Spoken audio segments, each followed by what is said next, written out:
All right, streaming, before Charles comes up here, how many of us, just to get a quick poll, how many of us are streaming currently, no matter what platform, streaming your church services? Okay. All right, let's see. Live stream, yes. Separate, okay. Oh, you're okay. No, how many of you are live streaming? Yes. Okay. Yes. All right. How many of you feel you're doing very well? Okay. I see fewer hands. Okay. How many of you are seeking in the very near future to stream if you're not doing it right now? Okay. All right. And how many of you are desperately in need of assistance in enhancing what you're already doing? Okay, I was hoping the same answer. Okay, great. So then this next and our final presentation of the day is going to deal with just that, streaming and some of the factors. I hope you all are prepared to hear that you may just not be ready for streaming. Are we ready to receive that? Okay? Sometimes our desires are not necessarily, should not become our realities until we're ready for it, okay? And so Charles is going to help us identify when we are ready for that. Can you do me a favor and bring me that box? We have to make sure Charles answers his question real quick. That's for the big guy. No, you're... Yes.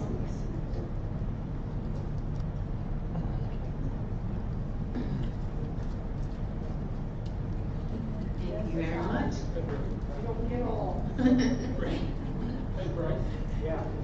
Am I getting the same image on the confidence model? Yes. I don't get that. Right. Okay.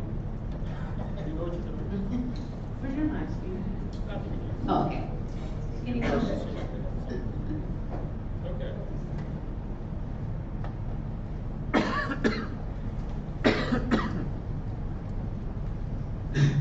Okay. Apropos, when people come to you for help, what do they usually want help with? Everything. Well, everything needed. Most things that they come. They don't ask me, about anything else about technology. If they do, they'll be sorry they did.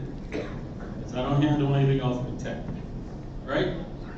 All right, so is everybody done? All these No? Really? All right, stand up. Everybody stand up. Let's stand up for a minute. Stand up. Stand up. All right, so we want the blood to circulate. Stretch.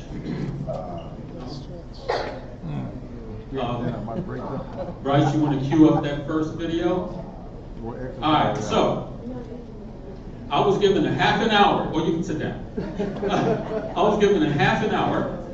So this is going to be kind of lightning presentation. So you got to pay attention. Write your notes or not. Some people keep it up here.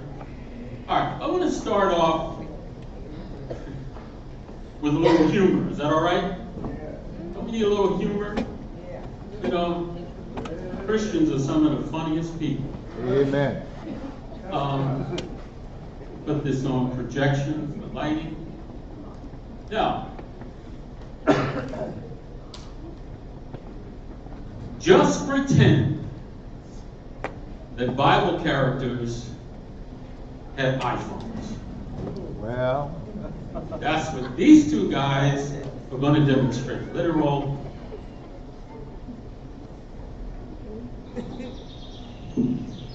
All right, I'm about to call Postmates. Does everyone want the fish dinner then? I'll just call a bunch of them. Jesus is on the way, so maybe just get a couple and take care of us. Okay, yeah, all right, just Two then? Two. all right, yeah, just two. We'll just do two fish. Yeah, Yeah, maybe 5 loaves of bread with it? yeah, that's good. Yeah, perfect. Bro, I just got a Venmo request from Judas. Dude, Jesus just got a blue check mark. How did he get verified? He only has 12 followers. Way more than that. Dude, David is liking and commenting on every one of Bathsheba's spring break pics. What's he doing? I thought he was supposed to be at war. I don't know. So what? Yeah. Okay. We can't do that. Dude, I'm on Facebook Marketplace right now. Look at this. Joseph's brothers are selling him. I'm sure he's just going on and on. He said he lost everything. Probably gonna get a Kickstarter up soon. Bro, I was talking to Mary and Joseph last week. They were trying to price line a hotel in Bethlehem. Couldn't find anything. They ended up having to like Airbnb some like rustic bar, dude. Brutal. If you know my Instagrams one more time about this DIY project, I'm done. It's too much. Like he's like, I'll get these instructions from heaven. Oh, yeah. Doubt it. I ain't getting on that boat. Oh, look, another bachelorette in Sodom and Gomorrah. Yeah. See, since they were given, I'll look behind you. You know what I'm saying? Because the. No. Okay, forget it. Dude, are you friends with all this on Snapchat? Have you seen his stories? He just like left his dad's house. He's in like another city, just losing it. It's insane. Like not safe for work. Hey, dude, have you heard from Paul in a while? Have he's in prison again? Again? Dude, you want to buy to this? Do I look like Adam to you? Okay. Bro, you follow the rich young ruler? Hey, is that SoundCloud rapper? No, it's the guy. He's always posting about his house and his cars and stuff. He met Jesus last week. Literally haven't heard from him. Dude, Jesus came to town in a donkey. I saw that. Could you not get an Uber? I mean, maybe he was searching. Dude, are you in this group chat with Shadrach, Meshach, and Abednego? I used this fire emoji. They got all offended. Did John tweeted he was going deep sea fishing 3 days ago? Maybe it was search. Do you follow Saul? Yeah, what? He changed his username to Paul. What? Bro, do you have locations on for the children of Israel? They're just like wandering around. Literally makes no sense. Have you seen the weather for today? No, what? 50% chance of quail. Weird. Yeah. Abram and Isaac posted a selfie that headed the mountains for a little father-son trip. Amazing. What could go wrong? Wait, what's that road for? Oh my goodness, Lot's daughter's pregnant. She's gonna have a baby. I remember the dad. No. Bro, you're following the woman at the well? That's not like that. Check your heart, dude. Okay. Have you ever heard of John Christie? He's a really funny guy. He's hilarious. And I said I'd share that. We have a few more now, before this conference is over. We got some real doozies. So I hope you have a sense of humor. Please don't go back to your church and say, they carrying on. They just showing funny videos, making fun of iPhones and Jesus. No, don't do that. Okay. So we're going to talk about streaming. And I won't be able, I hate to start a presentation like this, but I won't be able to share everything we need to know in terms of technology. We have 2 more days that we can do that with. So I want to get to the root of why we even bother streaming. Some of us should not be streaming at all, for no good reason. I know because I monitor quite a few streams. I subscribe to some other churches, and some of them do not need to identify themselves as Seventh-day. Well, Because it's someone who knew nothing about Seventh-day Adventism, and they judge this worldwide movement by your video, they wouldn't be very impressed. Now, there are many of you that are doing an awesome job in streaming. So there's the other side as well. But we're going to start talking about the streaming. Give me that PowerPoint. I just want to give you a little side note concerning my crew. Bryce, give me that PowerPoint with photos in it. And you talk about streaming. You start with the first slide. Okay. What you're seeing here are how many computers? 6 screens, 5 computers. And what you're seeing on each computer is a separate live stream. I'm doing this actually to kill 2 birds with 1 stone, to talk about how powerful streaming is, and my powerful crew in the back. Next slide. Each one of those screens represents a separate live stream from the General Conference office in Washington or in Columbia. How many of you have been there? It's a big jump. Okay. North American Division Adult Ministries could not do their regular big convention that they have, every 2 to 3 years, where they have people fly in to a big convention center, and they have what is called Festival of the Laity, workshops, seminars, and things like that to do ministry. Well, this particular year, they didn't have the budget for it, but they wanted to train the folk in the North American division anyway.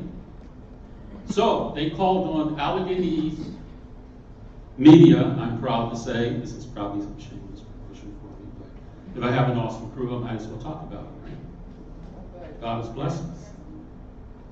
What you're seeing here are 4 separate live streams at one time, twice a day, for 3 days, to the entire nation. It had never been done and has never been done since. My crew brought 4 TriCasters to the General Conference building, and we streamed 4 seminars simultaneously. By the time the 2-day event was over, we had 250,000 hits. They said, now I want you to give a hand to my crew. Next slide, bro. Next slide, so we can see. There they are. We took over the kitchen, because that's the only space they'd give us.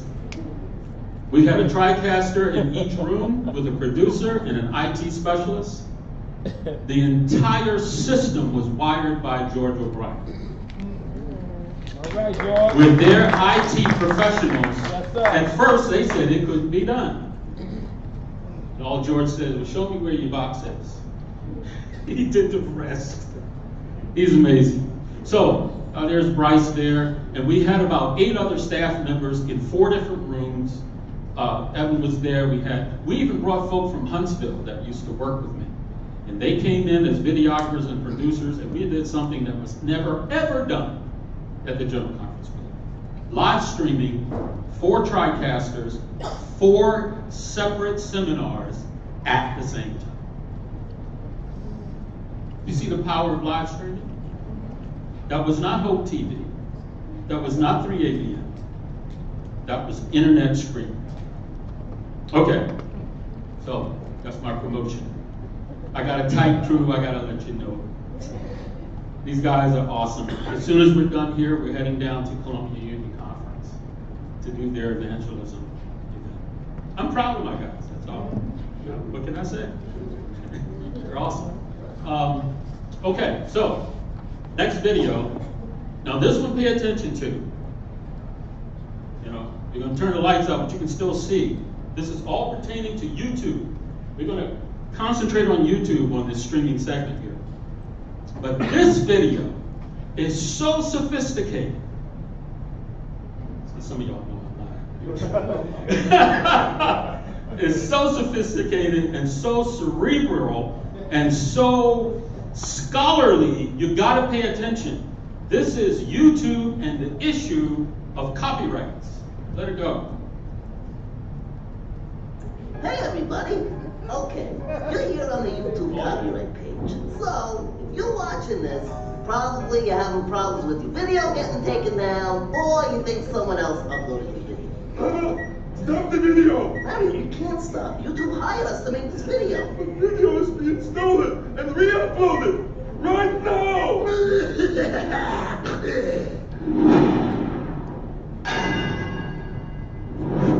Here we are on YouTube, where everybody's uploading videos. If you create original content, you're protected by copyright. If you upload content you took from someone else, they're protected by copyright. Yeah? But copyright is not doing crap! YouTube hired us to make this video and it's just been stolen!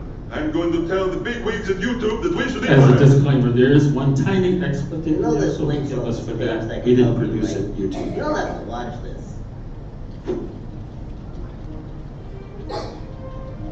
Fred, we're doing a horrible job! Some jerkface has stolen our copyright video! Fire me, Fred! Mario, don't panic. YouTube has a copyright takedown process to protect content owners. If your original work is uploaded by someone else without permission, you can send us a copyright infringement notice and we'll take care of it. Let me take you down! This is a takedown notification. This video is no longer available through a copyright claim by Golden Boots. Curtis! Okay, problem solved. And now for something amazing that has nothing to do with what we've been talking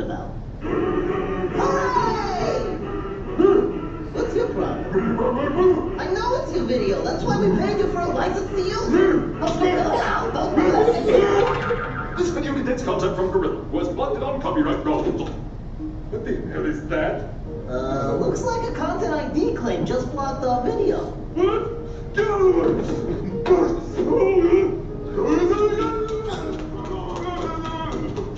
Fred, we showed Gorilla's video and this hacker blocked it. Fire me! That's the content ID head. He's just doing his job. He hates me.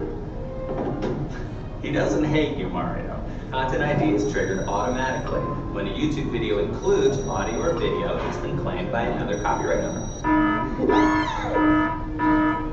Crap.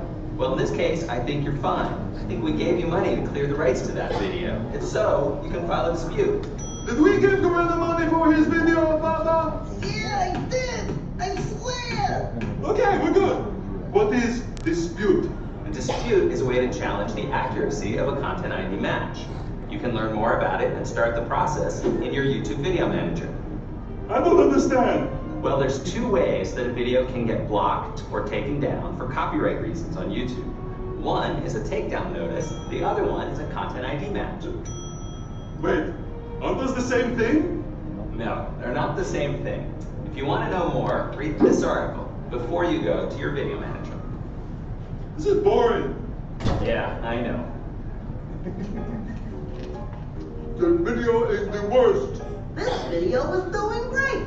People are re-uploading it everywhere. This video is doing great. This video is re-uploading it everywhere. This video is doing great. People re-uploading everything. Next to review video. Why is video doing so great? Reason A, I'm the Superman. Reason B, scary monkey picture. I think this video is crappy. Look at that crappy red guy. He's not even wearing any pants. Crappy? You cannot say that I'm crappy.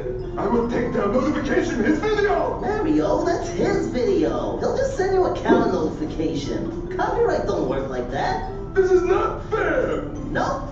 This is fair use. Copyright has a concept called fair use that allows people to comment on or remix or criticize your videos. Screw fair use. I'm sending him a takedown notification anyway. No, wait.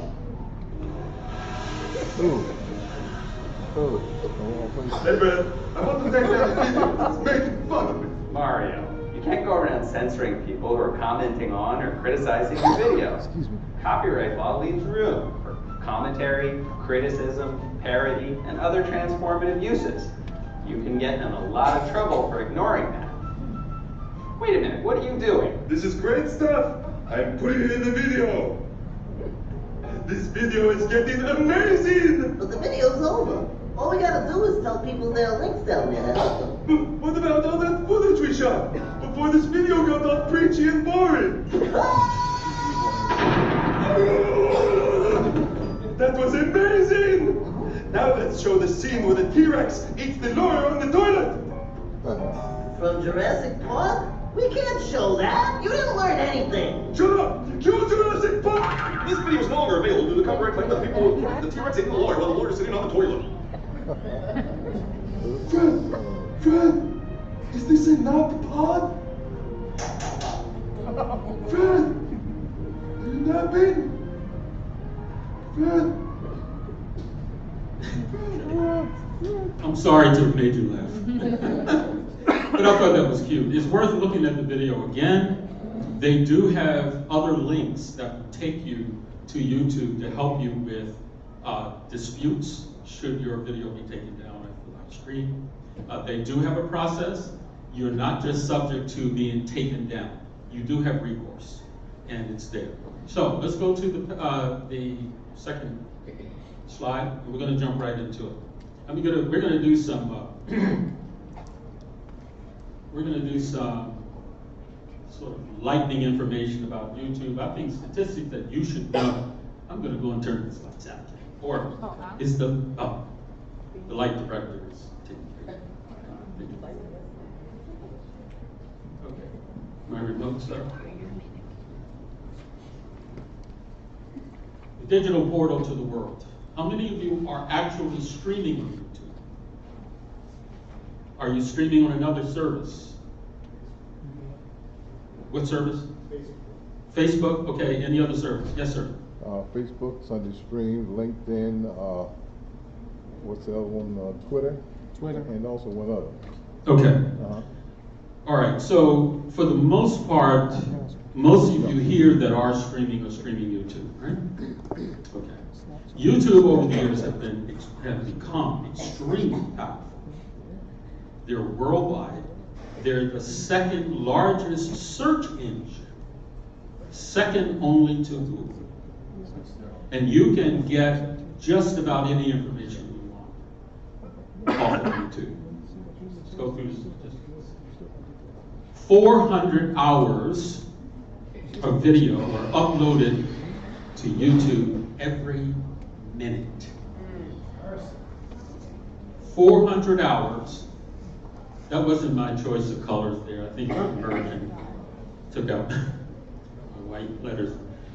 400 hours of video are uploaded to YouTube every minute. Over 1 billion hours of video are watched on YouTube every day. Can you imagine that? Over 1 billion hours. I didn't know there were so many hours. Videos are watched on YouTube every day. YouTube has 1.9 billion monthly active login users. See what you're streaming on? This is a juggernaut. On mobile devices alone, YouTube reaches more adults ages 18 to 49 during prime time than any cable network does in an average week. And you know, back in the day when we did cable video and broadcast video, we had to, if we were doing cable, in some cases we didn't pay anything or we paid very little bill. You remember that? Yes, if you go on broadcast TV, different story, a lot of money. And nonprofits really didn't have that kind of money. And this was before YouTube. But think about this. On mobile devices alone, just mobile devices, we're not even talking about desktops. Mobile devices alone, YouTube reaches more adults age 18 to 49. Now that's important to remember. 18 to 49, that's an important target group. 75% of adults report watching YouTube on their mobile devices. Why is that? Because our mobile devices have become supercomputers. That's why your iPhone costs you $1,100. Not because it's trendy, not because it's cute. Of course, it is trendy and cute for people who buy it for that reason. But it is a very powerful supercomputer. So are Android phones. I'm an Android guy. And we have some serious gear that we're carrying around in our briefcases and our pockets. So that's why there's such a high percentage, because your supercomputers go with you everywhere you go. Over 90% of 18 to 44-year-old American internet users watch videos on YouTube. Those of you that go to YouTube, you have a YouTube channel or you subscribe. You know they're providing movies on YouTube for you. Amen. Not only that, you get to pay for them. YouTube. Over 50% of YouTube's audience is female. Keep that in mind. Pay attention to these statistics because this is going to be impactful on your plans for YouTube, your church. All of these statistics are important to programmers and content makers. 50% of YouTube's audience is female. All right, I could go on and on. There's at least 3 or 4 times more statistics for YouTube. You can go on the internet and you can find that information. I started out this way because for those of us that are streaming on YouTube, and the conference has a YouTube channel as well. We're going to keep the lights out because this one's over there. I'll tell you what the problem I have with us streaming. This whole conference is set for a purpose. Sometimes I believe our churches don't know what the purpose is. Streaming because you can. Streaming because you have the gear. Streaming just to stream. I've tuned into some streaming church services, and it was terrible. We won't even talk about the production quality, we're talking about content. Right? Some would starting their stream, while the cameraman's setting up the camera and is jiggly wiggly and he's trying to get it on the tripod. Streaming! Somebody push the stream button, you know. Okay?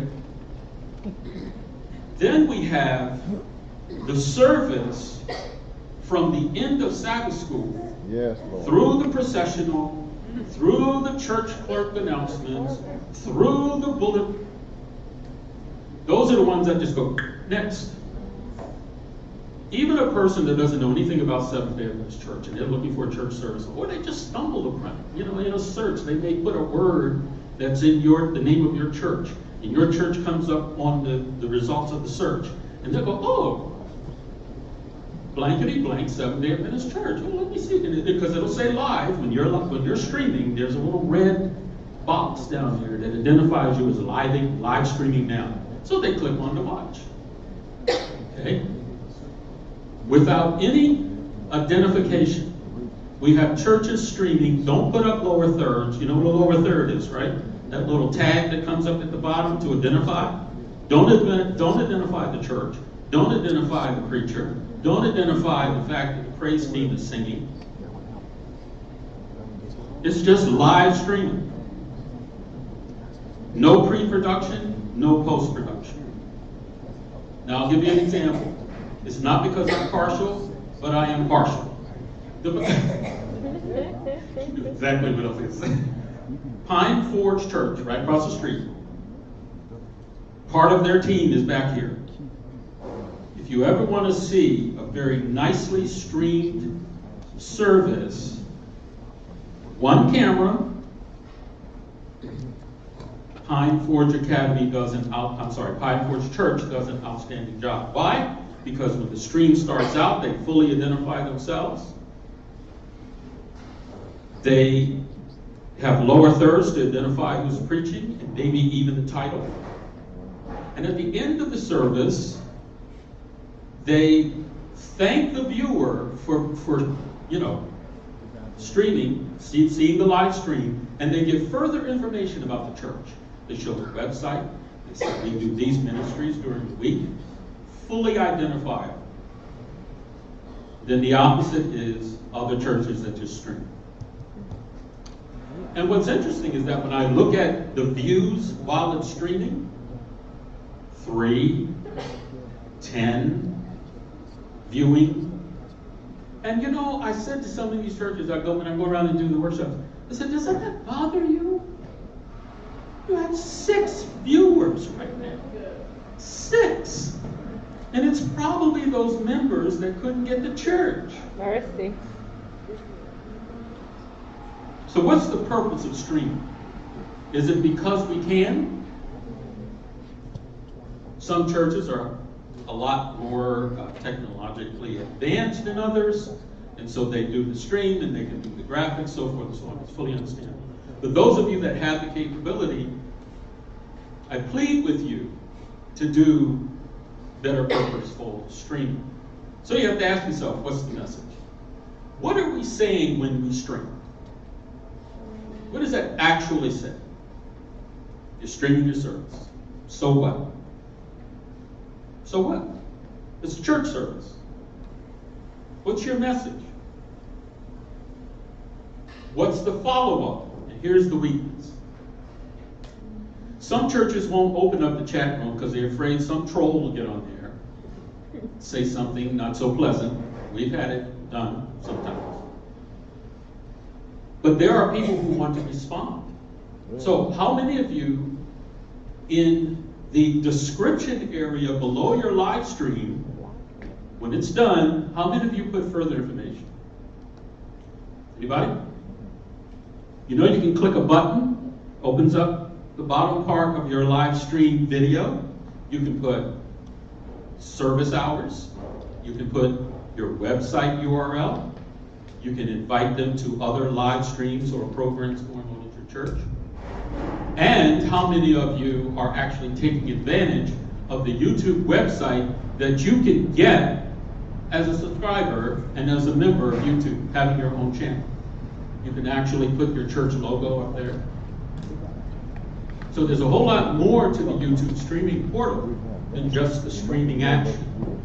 If you're going to stream your church service, give the viewing audience all the information that's pertinent for your ministry. You might have a men's ministries or women's ministries, youth ministries, pathfinders. You can put links in the description of your YouTube videos to invite people to your church. So you have to ask yourself, what is the follow-up? How many of those that are streaming and those that aren't streaming, you should take these notes. When you start streaming, do you follow up? Do you sit down with your team and say, okay, last week we had 8 views. Does anybody have a problem with that? And why would a church have 8 views? You're streaming to the world. You saw the statistics. To the world. Why would a church have 8 views? Why? Why do you think? Anybody? Content? Content. What else? They don't know you're there. Some of the members don't know you're there. Well, because some of it's not put into the book. So the follow-up is important. You know what I learned in broadcasting earlier in radio and television broadcasting ministries, that your follow-up is just as important as the actual product, the streaming. If you don't follow up and improve your streaming audience in terms of numbers, you're just streaming. Now some people say, oh, well, we do this for the sick and the shut-in. That's fine. Is that your purpose? To just provide a look-see at the service for those that are sick and shut-in? That's a good purpose. Is that your only purpose? Or do we want to be like TV Jakes? You know, his videos get thousands and thousands of views. Purpose. And then what's the result? Are people visiting your church as a result of the stream? Or they're avoiding your church as a result of the stream? Think about these things. Let's go to the next slide. So let's start with pray. You have to get your team together and you have to pray. This is serious business. When you stream on the internet representing God and specifically representing a church denomination, you have to pray because the adversary will get all into your technology. He'll get into your teams and the attitudes, fighting with the pastor, anything to slow down this outreach, which is very powerful. So you got to pray. Get your team together and pray. Then you have to plan. Before you even open up your camera to the internet, you've got to plan. And I can tell the churches that have been planning. The churches that have been planning, as an example, Pine Forest Church. You sit down, they work out the graphics, they work with the pastor and the ministerial team, they ask the important questions. Pastor, ministerial team, what is the sermonic year or sermonic quarter? And if the pastor and the ministerial team can provide that, then the media and communication crew can go to work in advance, providing slides for a sermon, identifying the music guests, sharing more information concerning the sermon. That's planning. You shouldn't live stream unless you have a solid plan. And it should be documented with a run sheet and a producer and someone who is responsible for the stream. Now, if you want to Facebook quickie on your phone, or you want to do something, from your computer yourself, that's fine. But if you're going to do an official live stream of an official Seventh-day Adventist church, it should have planned elements. And keep in mind, the content has to be adjusted for live stream television. Amen. Here's an example. Someone comes up to the pulpit, maybe an elder, comes up and does a few things, says a few things, and then he or she steps down and walks away. Empty pulpit. Until the next person comes up. In radio, we called it dead air. Yeah. That wasn't allowed in radio. Amen. You don't do, folk get fired for having dead air. Because you can lose hundreds of listeners just like that. Or they're fiddling with their radio. Man, radio, I don't hear anything. What's going on? They want to replace this radio anyway. Dead air, no dead air. So that means you actually have to plan and rehearse your church service. Oh boy. A lot of folks say, well, no, this is the church service, this is the worship service, we let the Spirit guide us. We can't put the Spirit in a run sheet. You know, how dare we try to? I've heard it all. Well, over 30 years of doing this, I've heard it all. And yet we forget that when we do anything for God, anything for God, it has to be done perfect. Yes, sir. No, that's right. I know that's right. Perfect. No longer make do. We cannot have a make do attitude when we are sharing the gospel. Yes, sir. If we do a make do, that's all right. We'll fix it next week. It should be perfect. Why? Because God is perfect. That's right. And all of our technical teams, our teams pray together.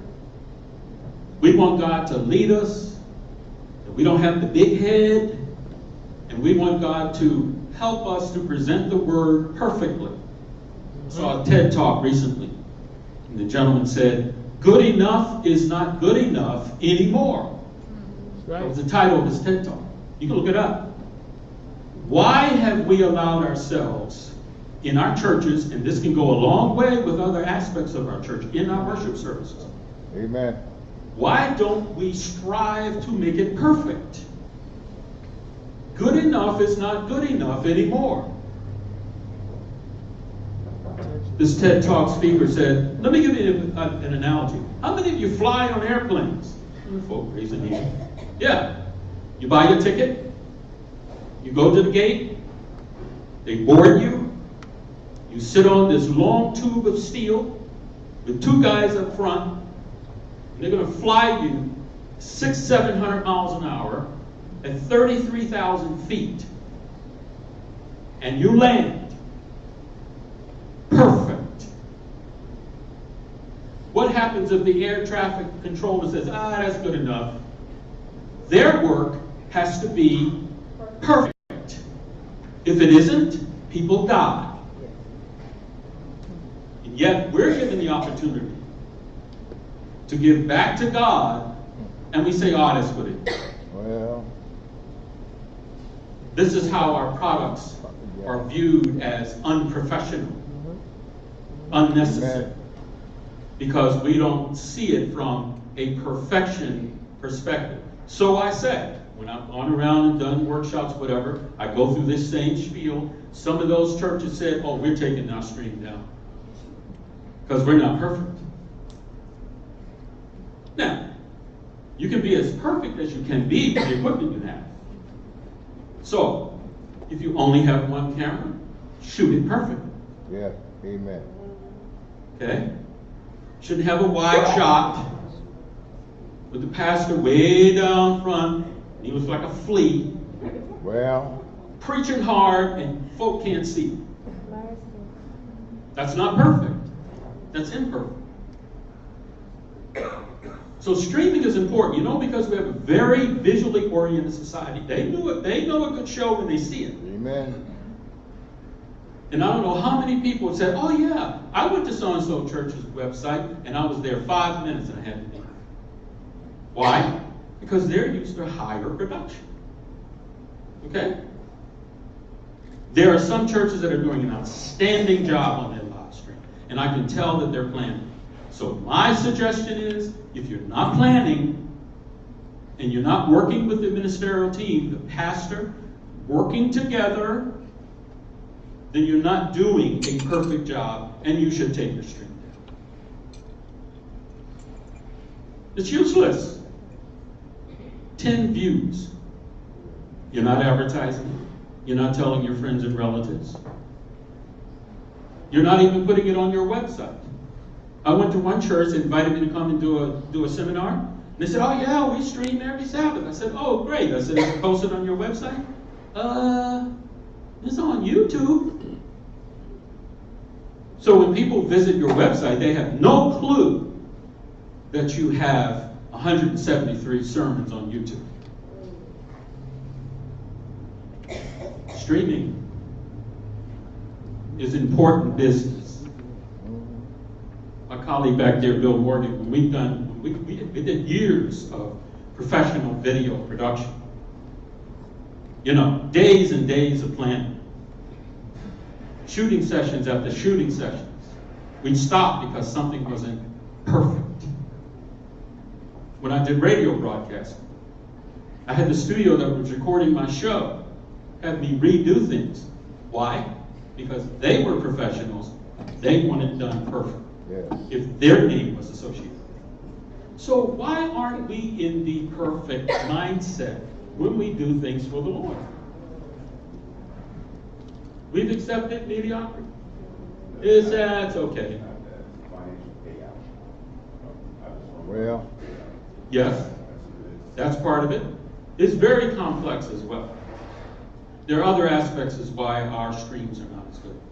So those of you that are anticipating streaming, let's plan. Let's sit down and plan. And I can come out to help you with the planning process. It can be very tedious, but if you want to do TV, you got to do TV with the disciplines of TV. Otherwise, it ends up being just a little cell phone, Facebook, quickie, and that's it. Now, is there anything wrong with that? Oh, no, it's wrong. No, nothing wrong with that. But people know when it's a Facebook stream. Okay? And if money is the issue, don't do it or save for it. Ask for donors in your church. You'd be surprised how much money is sitting in your church. It's going to keep sitting in your church until you ask for it. I can tell you a story about that too. Somebody needed $10,000 to get their equipment to stream. And they said, there's no way, the church budget doesn't have it. They came across someone in the church and they said, how much do you have? Well, how much do you need? 10,000. Is that it? Yeah. See me next week. $10,000. Just like that. From a member who had the money but never gave it up because they weren't asked. Some people won't volunteer $10,000. If you come to them and say, you know, we're trying to stream, we're trying to buy a camera, whatever, we need $10,000. I was a Pathfinder director, same thing. Years ago in North Philly. I had 40 urban kids I couldn't afford. So I went to Danny Davis and said, my church's not giving up a dime. He says, you know who have money in your church. Go ask them. I said, really? It's just that simple. He said, yes, it is that simple. So I found one sister in the church, and I did my pitch. I'm trying to collect money with that from the director, you know, for the kids. And she listened very patiently, and she said, you know, she's like one of these everybody's grandma in the church. She said, baby, how much money you need? I said, well, I got to get uniforms for these kids. It's going to cost me $500. She said, okay. Next week, I'll have the check for you. The following week, she did one of these. I came over, she gave me a check. She said, now here's the deal. Don't you tell anybody where this check is. I don't want any plaques. Don't mention my name on community service. Oh, she went down the list. She said, take the money and take care of those kids. You don't know how many hundreds of members who are in position to help you with your media. Amen. But they're not going to help you because you haven't asked. Practice. Here's another weakness for those of us who really want to stream. We're not practicing our content. And that means, and I know it sounds like a lot of work, that means getting the ministerial staff, the musical groups together, sound checking them. I told one group, pick a Sunday. Prepare lunch, get everybody in the church. We're going to sound check. We're going to pick camera angles. We're going to tell you what to do and what not to do when it's live streamed. You'll know when it's live streaming, so don't pick your nose. Well, boy. And you practice. And you practice. And you practice. When I took music years ago, my music teacher said, perfect practice means perfect. Not? So we have to practice. I know the First Day Church, a buddy of mine was asked to be the production manager of it. One of these mega churches, these huge 3,000, 4,000 seat auditoriums. When they finished their Sunday service, pastor shaking everybody's hands, and the folk are leaving, God bless you, all of that. The entire team comes back in the church and practices the next worship by script. The next Sunday worship is fully practiced, so that when they come next week, everybody knows what they're doing. Amen. Everything clicks perfect because they have a mindset of perfect. So we have to practice, then produce. Now, I was only given 30 minutes, and that's fine. I don't have a problem with that. But if you're serious about streaming, there is plenty of consultation that we can provide for you. Yes. Technical in, producing in, directing in. If we're going to stream, let's do it professionally. Now, we talked about YouTube a lot, but YouTube is an amazing source for education. You want to know how to stream well? Go to YouTube, go to search, type in, how do I do live streaming? You want to know what kind of equipment to use for live streaming? Search, what's the best camera for live streaming? You want to know how to time, how to organize your content? You put that in YouTube, and there's going to be a video there that's going to walk you through how to do it. So, if I can't come to the church and help you, the internet can. My son and I just went on, not just, a few years ago, our washer broke down. The house. Washers aren't cheap. Amen. Well, there are cheap ones, but, but a real good washer is not cheap. So we have one of two choices. We call the service guy, which isn't cheap. Buy a new washer, certainly which isn't cheap. Or fix it ourselves. My son said, oh, we can fix this, Dad. I'm like, really? I don't know anything about washers. So he simply went on YouTube, put in the model number. It came up. There's a guy down south, talked like this. He said, you got one of these washers? I'll show you how to fix your problem. We're sitting there listening. He said, all you need is a pair of pliers and a screwdriver. We got the pair of pliers and the screwdriver, went out and bought the part, it was $5. And we had the iPad sitting up there, and the guy said, okay, you take this out first. We took that out, and this will drop down, and you get the washer. And we just went through that thing, and we put it all back together. My son said, all right, you're going to try it. Yeah, let's try it. So we pushed the button, and YouTube! We fixed our washer. Huh? Yes, absolutely. Fix your car, whatever. So, during this time, if you have any specific questions about streaming, technical, we got enough folk here that will help you with technical issues, cameras, sources where to buy cameras. There are the expensive ends, like maybe TriCasters and other streaming hardware. There are less expensive ones. And you might even want to talk to Julian or to George, because they're the ones in charge of the live stream from the Pine Forest Church, and they can tell you how they do it on a small budget. But my advice is, if you're streaming, do it right or don't do it right. Because it's not about you. You're representing Jesus on the internet. And you have to make sure your content is solid, your technology is solid. Who wants to watch a grainy video and the audio is terrible? 5 minutes, they're gone. So if we're going to do it, we need to do it right. Any detailed questions about streaming that you have? Be happy to help you. Look at that video about the copyright, how to take down, how to answer. Don't be fully subjugated by YouTube. YouTube may take down your video because you did a copyright violation, but that could have been an error.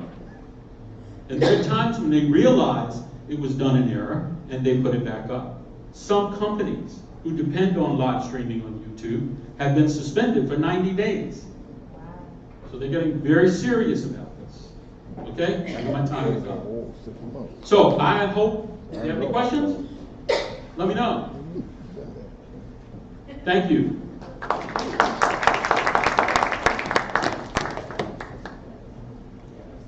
Thank you, Charles. And we do have that advantage of having this expertise at our disposal for the next few days. So if you do have questions, you'll be able to ask the whole team back there some of your specific streaming questions.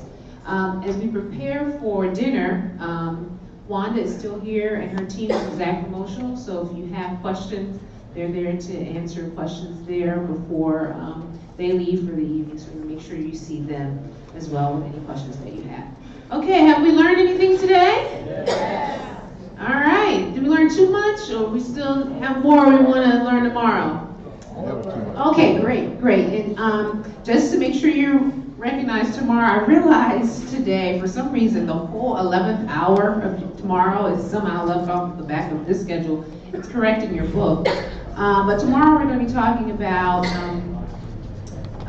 you know, how many of you are familiar with Haystack TV? I've seen some of their videos. I think they have a new one they just produced, talking about Adventists who, non-compliance and, what was it called? Zeal, I think. Anyway, he's one of the producers for Haystack TV. He's going to talk to us about creating videos for social media and how to impact or grow our social media following.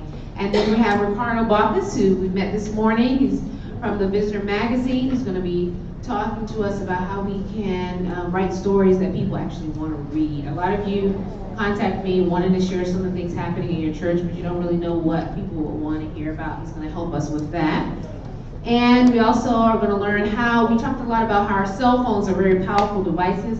We're going to learn how we can produce some awesome things just with our cell phones with Sheldon tomorrow, and also how to prepare killer presentations, help your pastor prepare killer presentations so that your visuals look great. Okay, so that's our lineup for tomorrow, and we want to make sure you're on time. Breakfast starts at 8 and ends at 8:30 tomorrow, so you don't have an hour for breakfast, so come on time. And make sure you get here before 8:30 because that's when the raffle starts. So if you don't get here before 8:30, you don't get a ticket tomorrow, okay? We're all aware of that? All right, so we're going to go ahead and grace